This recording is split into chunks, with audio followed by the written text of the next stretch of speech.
I like mining the past, going into the myths, finding modern applications or updating them, and just tapping this, resource that mythology and folklore can be.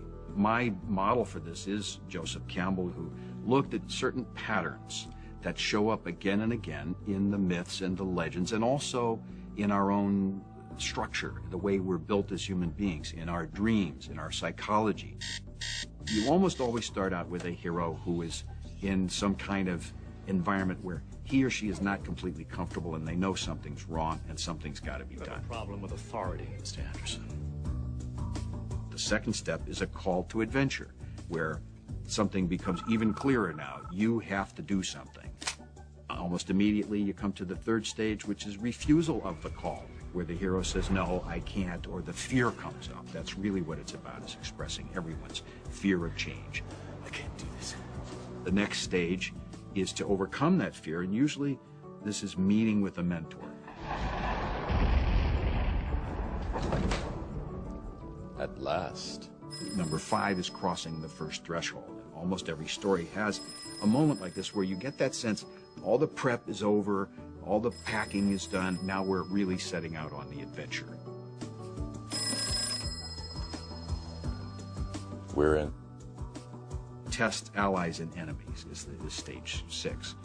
And here the hero begins to experiment with that new world and find out what's really new about it. Who's on my side, what can I eat, what can eat me, and picks up some lessons. Do not try and bend the spoon. That's impossible. Stage 7 is approach.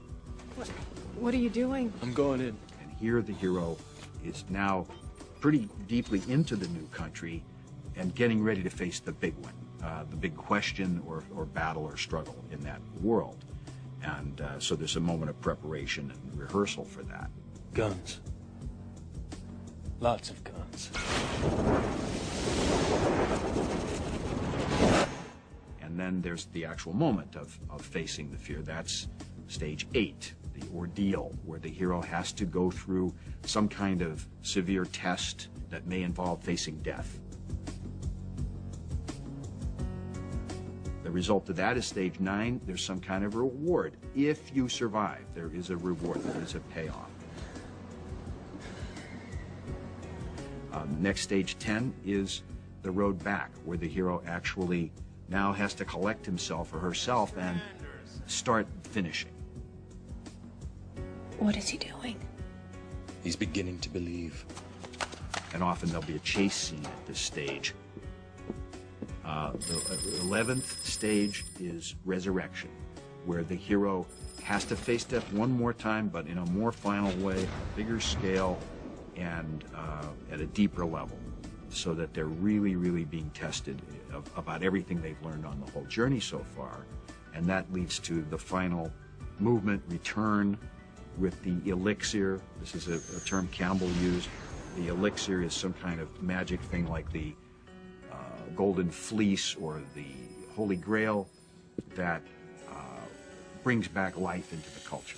And so the idea is the hero has to go on a journey and learn some things and change and bring something back to share with everybody else, or it's a total waste of time.